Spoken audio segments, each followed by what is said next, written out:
So within the Catholic Church itself, the fact that the most profound and authoritative and sort of deepest roots are the ones that are appealing most, I think is indicative that people are searching for an antidote to the civilizational chaos you referred to. I'm terribly worried about censorship. I'm worried about people being sent to jail for thinking things.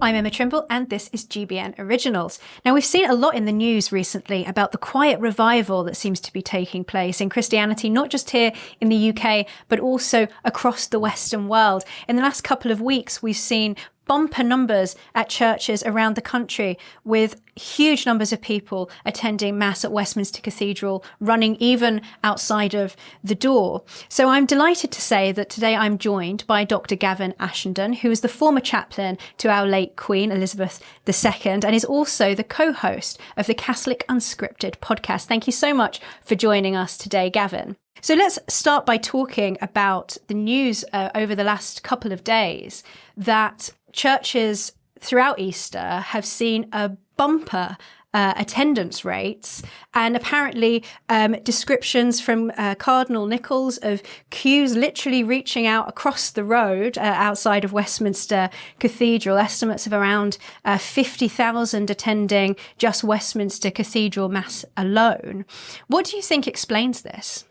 Well, it's a very interesting phenomenon, Emma, and it's taken me by surprise. My inner apocalyptic pessimist has been didn't expect it. Obviously, a number of factors.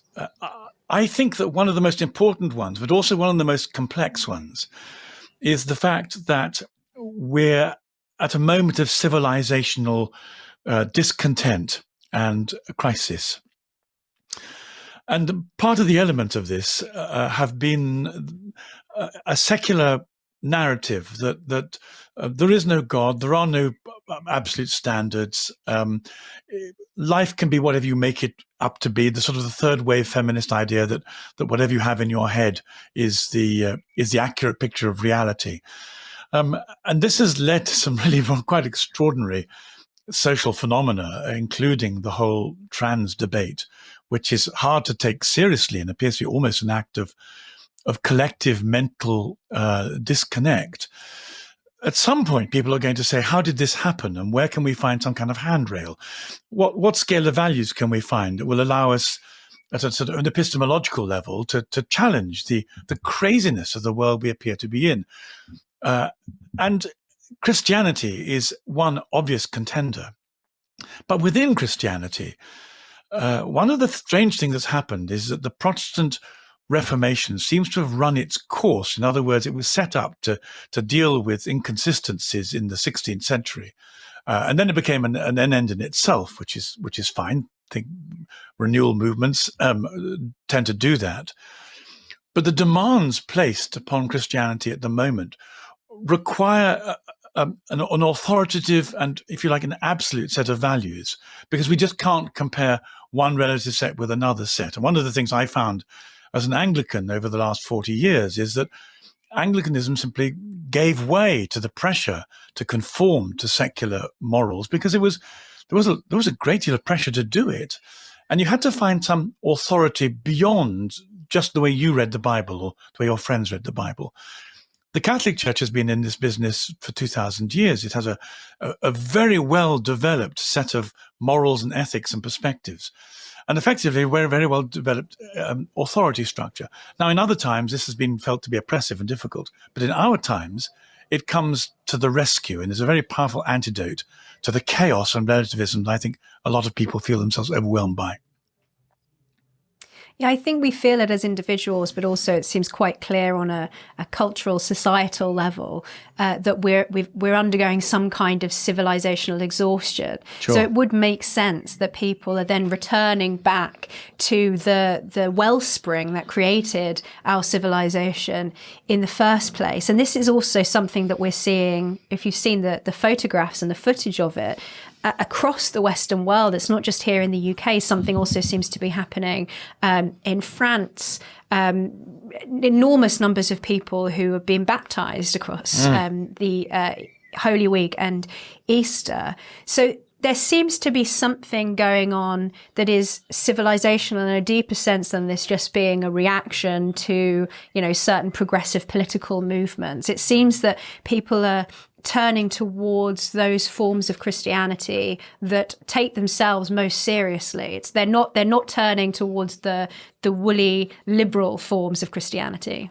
I think that's right. I mean, you can write it off as a reaction or as a pendulum, but I think it's much more likely as an antidote. I mean, it's very strange indeed that within the Catholic Church itself, the subdivision, if you like, of the Latin Mass, which is the most, in some senses, rationally inaccessible and culturally challenging liturgy you could ever encounter, and yet carries within it a sort of a sense of authenticity, of power, of transcendence that is utterly unique. You'd think it would be the kind of thing that people would have to limber up towards. And yet within the Catholic Church, it's a place where young people are flocking and saying, this is what we need, this is what we want. Do they know why exactly? I'm not sure they do. But it's a form of kind of intuitive hunger and recognition that's almost working at a visceral level. They know what they know, if you like, rather, even if they can't explain it. So within the Catholic Church itself, the fact that the most profound and authoritative and sort of deepest roots are the ones that are appealing most, I think is indicative that people are searching for an antidote to the civilizational chaos you referred to. See, this is very interesting as well, because obviously the Pope Francis, who's just passed away, he effectively banned the traditional Latin Mass that is so popular with young people, except in some very limited circumstances, radically restricted it, shall we say.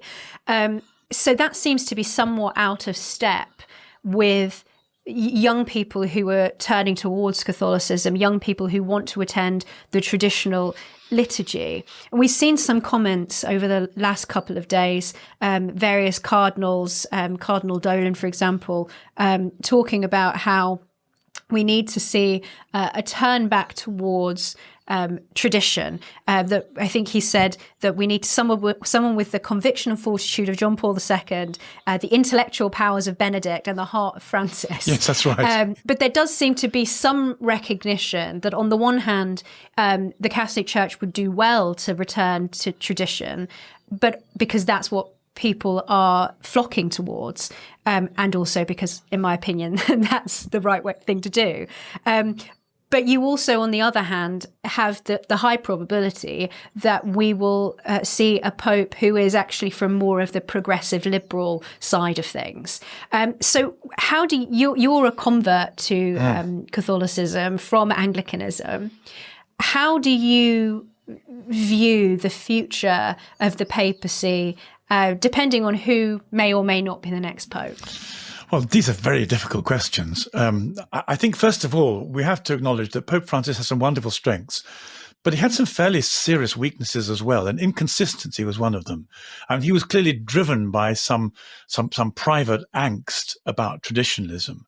He could only see it as a form of rigidity. So, no doubt, along the road somewhere, he had some really rather difficult experiences, and they may be combined with a whole row about the Second Vatican Council and the fact that the Latin Mass stands, well, it predates it, obviously, but it also stands over against the way in which some people have sought to use the Vatican Council the Second Council as an instrument of progressive value. So there are some very complicated political strands in here. But I think the answer is that I'm hoping that although the cardinals themselves are mainly appointed by Francis, they'll do what you and I are doing. They'll look at what's going on, and I hope they'll refresh their judgments. I mean, I find that as I get older, I keep on having to revisit my judgments. Some of them are correct, some of them are a bit off, some of them are hard to let go because I like them, but nonetheless, if we're going to be honest before God and honest before ourselves, we have to evolve ourselves in our perceptions. I hope very much that the cardinals can do that. We also trust that the Holy Spirit will be involved. And I love this idea that what we need are the strengths of the last three popes. We need the best of John Paul II, we need the best of Benedict, and we need the best of Francis. And at his best, it was good. But it would be wonderful if within the present group of cardinals there was somebody who could bring out just those elements, because those are what we need today. Do you think that there's a generational element to this, that you and I are of different generations? I think perhaps a lot of the more liberal changes in not just in the Catholic Church, also in the Church of England, have occurred primarily within your adult life.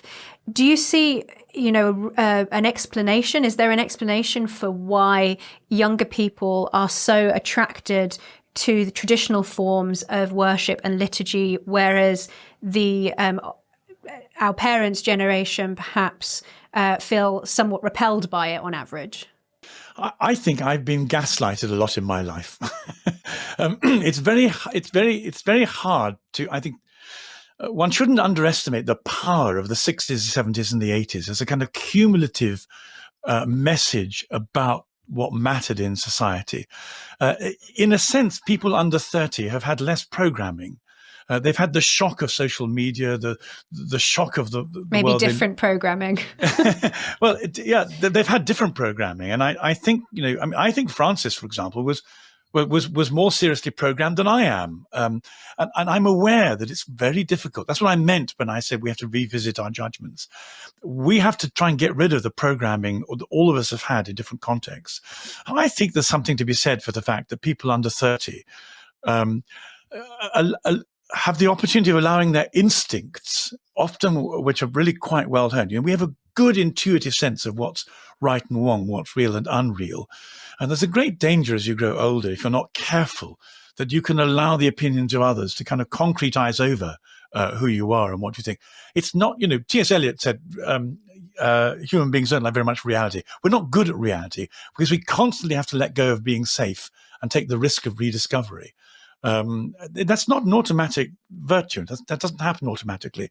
Actually, sometimes young people are much better at it than old people are. They're willing to take those risks. I'm afraid there's a danger when you're in your 60s, 70s, and 80s of settling for what people have told you has always been true. And only sometimes a massive crisis can kind of blow that up. Well, we're having some massive crises now. I mean, there's a level of madness that if you tried to explain it even 10 years ago, people would have thought, how can people talk like that? How is it that the Prime Minister can't tell us what a woman is? How is it that all the women's athletic records can be smashed by men and nobody thinks this is remotely unfair? But how is it that J.K. Rowling can have people be calling for her death as a this is there are massive shocks around, and I think they ought to have the effect of making us reconsider what reality is and what the world we live in is constructed on. And you mentioned that Pope Francis's opinion of tradition as seeing it as this sort of ossified thing that lacks dynamism. But of course, and I presume this would be your view too, tradition is anything but that. Tradition shouldn't be a dead thing. If anything, tradition, and maybe this is the way that younger people are seeing it, is something to be practiced, something to be cherished. It's very easy. I was Pope Francis. When I was an Anglican, I had almost all of his views, which made converting to Catholicism difficult under that Pope. But I too was very badly put off clergy that I thought were superior and rigid and very religious and kind of pharisaical. But that's partly because of the way I was trained in the 60s and 70s to see that kind of ordered life as restrictive rather than liberating. So then what do we mean by tradition? Well, at its very best, it's just what you described it. It's the handing over of wisdom and expertise. Now, so when it's used well, if you can find an organization or a tradition, that's repeating myself, if you can find a resource that has deep wells where people do things with skill and wisdom, then that's great. The fact that the gatekeepers occasionally look a little bit too pompous ought not to put us off what's really there. So I think that Pope Francis, like me, got a bad dose of had a reaction against pomposity, but behind it, and this is one of the reasons I fell in love with the Catholic Church instead of the impressions I got. Behind it, there are depths and integrity, and stuff that works really well. And what it really works well to produce is holiness. I love the fact that within the Catholic Church there are saints. I've suddenly discovered the power of relics, which is unbelievably exciting. Whereas I used to see it as all just superstition. The fact is, when it works well, it's immensely powerful. And I think that's what the young people are discovering rather more quickly than I did. Using the internet without a VPN, a virtual private network, is a bit like taking to the road without car insurance. All it takes is one unlucky moment to cost you a lot of cash. This video's sponsor is Private Internet Access. They are the VPN to help keep you safe. Click the link in the description below to find out why over 30 million people have downloaded PIA to protect themselves online. A virtual private network is an app that hides your IP address and helps keep your data private. When you're browsing the internet at home, you give up a large amount of data to businesses, to shops, and indeed to social media giants too. Hackers have the ability to steal your personal data with ease, including sensitive information such as passwords, keystrokes, and even your personal photos. Private Internet Access helps protect your personal data by encrypting your internet connection to keep your data out of the hands of cyber criminals. And it's not just hackers either to be concerned about. Information can be censored too. When Canada passed their C-18 bill, social media giants decided to ban news content on their platforms. But PIA can protect your ability to consume the news and content you love. Private Internet Access is available for Windows users, Mac OS, Android, Linux, iOS, and you can use one PIA subscription to protect an unlimited amount of devices. And we've got a huge GB News discount for you too. Click the link in this video's description and you'll get a massive 83% off PIA. That's under £2 a month, the price of a coffee, and you'll get an extra 4 months completely free on top. Also, there's a 30-day money-back guarantee too. Visit piavpn.com/GB News to start protecting yourself digitally today. You mentioned already that you are a Catholic now, of course, but you did convert from Anglicanism. You were part of the Anglican establishment in a very, very real way. I remember actually that we had a conversation before COVID, many, many years ago now, when I was considering converting to Catholicism, and I became an Anglican and you became a Catholic. So right. do you ever look at what's happening in the Church of England and, worry for the traditions, not just of the church, but the traditions of this country? Because if Anglicanism is lost, if the established church is lost, we're also losing tradition. And with that, the ability to pass on that wisdom, the ability to pass on so many of our culture's treasures to future generations. Is that something that concerns you still? I was very, very powerfully invested in Anglicanism, and I'm an older child, so psychologically, I'm kind of, I would go with the status quo. I recognize that in myself. I had a terrible shock one day. It was a very nasty debate in the Anglican Synod, and my bishop put his arm around me as we went out, bruised at the nastiness of some of the people we'd seen talking. And he said, Gavin, this is the end of a 500-year-old ecumenical experiment. He meant Anglicanism. And I said, you can't mean it. You can't be serious. That's too terrible a judgment to come to. I was very offended and hurt and upset by it. As time went by, I began to think he'd got it exactly right. There is something experimental about what Anglicanism was. It was a very competent response to a chaotic situation in the 16th century, and was a way of fixing social tension and the tectonic plates shifting. But one of the things that's happened, I think, in the 20th century is people have had to choose between the zeitgeist and their roots. And the problem that the Church of England found was that It wasn't in touch with its roots. I mean, its roots were deliberately ambiguous, partly because they wanted to bring in a wide range of people. And there's a kind of make it up as you go along religion, terribly successful in some circumstances. And it's done wonderful things. But for the crisis we're facing now at the end of a civilization, it's pragmatic reinvent yourself gifts aren't up to the very serious challenge we face. It needs something stronger, something more deeply rooted, something more absolute than relative, something with principles that don't easily get bent by the state for convenience. And so, with terrible sadness and real brokenheartedness, because I've left a lot of friends behind. I've left status, friends, experience, all sorts of things. But the problem is, in my view, the problems that we're facing are so serious that only the very best antidote will do.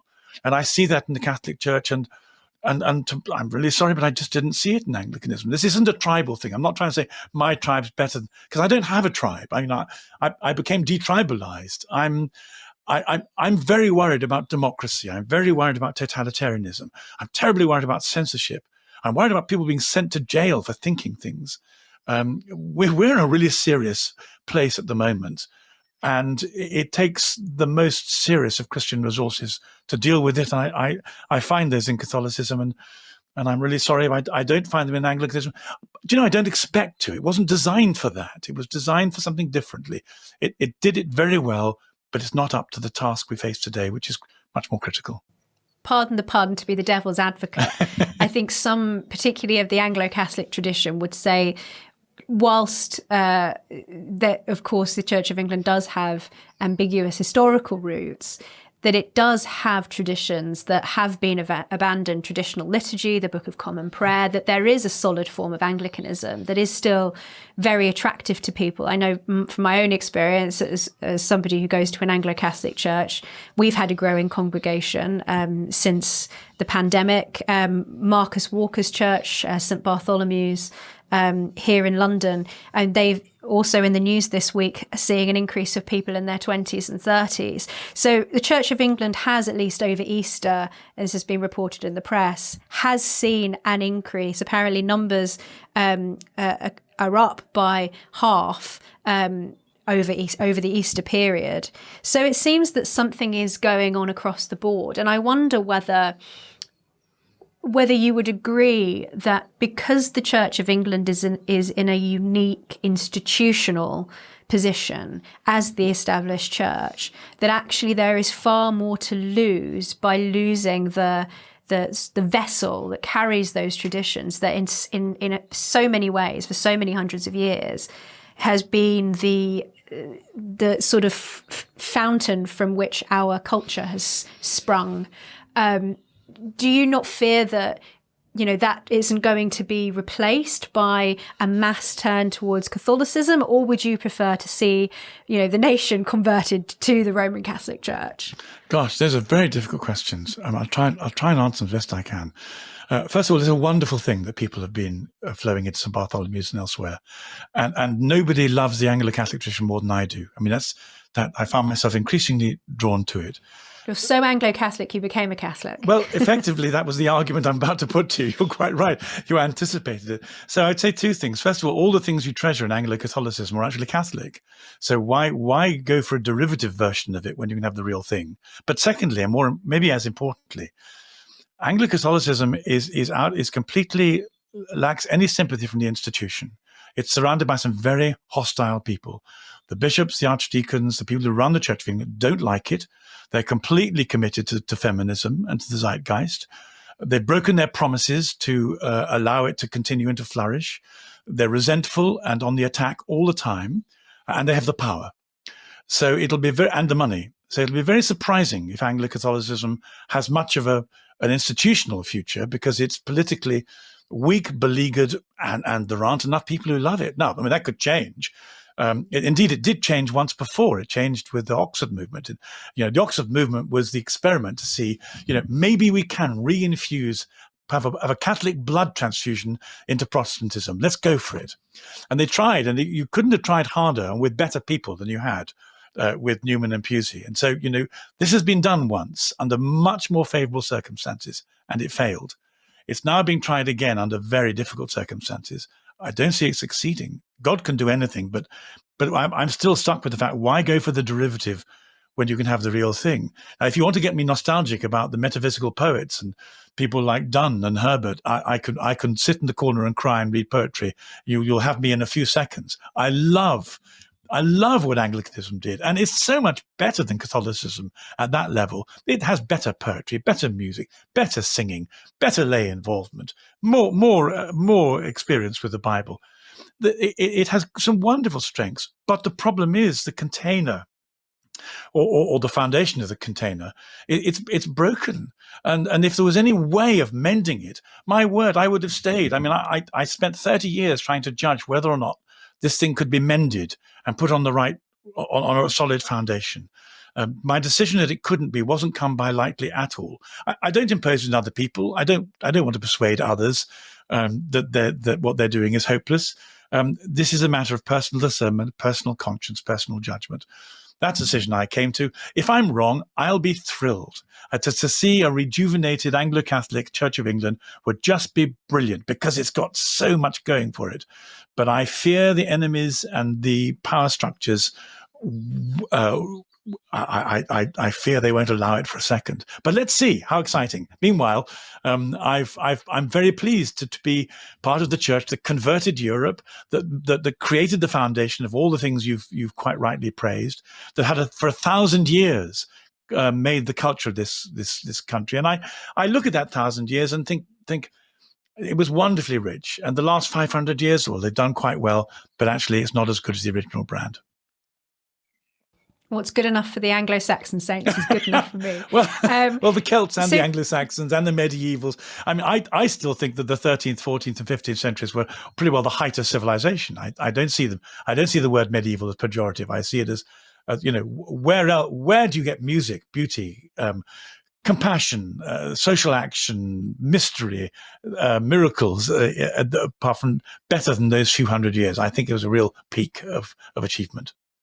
So if you think that the Anglican Church is doomed, and maybe in some deep cultural sense you might think that Britain is doomed in the short term, or England anyway, what's your view of the history of the future of Christianity, even the future of Christianity in Britain? If we're seeing this quiet revival, whether this is, people have said something is happening, something is going on. Is this the beginning of something, or are we just experiencing some kind of superficial blip? Well, I think it's a cycle. I think Chesterton had it exactly right when he said Christendom has lived and died many times.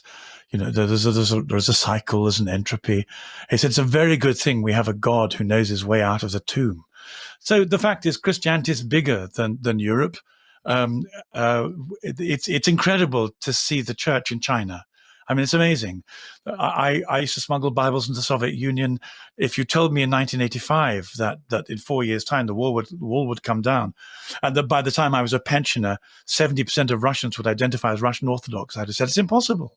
But what's happening in Russia is extraordinary. This is not to defend Putin. It's to defend Jesus. What's happening in China is extraordinary. This is not to defend the Chinese government. It's to defend Jesus. What's happening in Africa is extraordinary. America is poised, I think, on the brink, but Europe's given up. I don't know why Europe has found itself so with this extraordinary death wish, but essentially, there are three figures: Jesus, Muhammad, and Marx, and their followers. Three messages. Europe has looked at Jesus and has decided it doesn't like the beauty of the freedom, the sacrosanctness of humanity.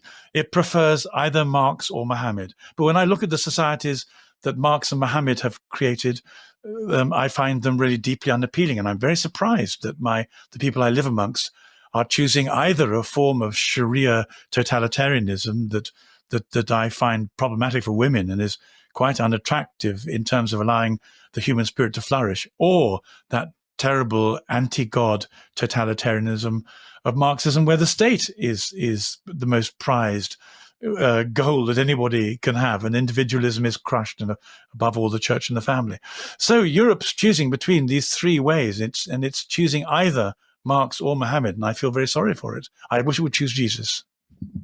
Obviously, the Church of England is making certain attempts to evangelise by putting putt-putt courses and helter-skelters and whatnot inside of their churches. And of course, the purpose of preaching the gospel and of evangelising isn't cultural. It's about truths. It's about faith. But there is a cultural aspect to this. And we did an interview recently with Bijan Omrani, who's just written a fantastic new book called God is an Englishman, about the ways in which the Church of England in particular has contributed to the foundation of this country, but to Christianity more generally, and how that permeates us in a way that is more profound than we often recognise. What do you think is at stake here if Christianity doesn't see the revival that we are hoping we might be at the cusp of? I think I'm persuaded by those who say that one of the real competitive agencies is paganism. And John Davidson's written a very good book about the reemergence of paganism in America and how this is one of the greatest challenges it faces. People, again, we're back to Chesterton. If people stop believing in God, it's not that they believe, they'll ultimately believe in almost anything at all. There is a very profound human instinct for religion, for finding a deeper meaning, for escaping from the chaos of superstition. I think what's at heart in Europe is which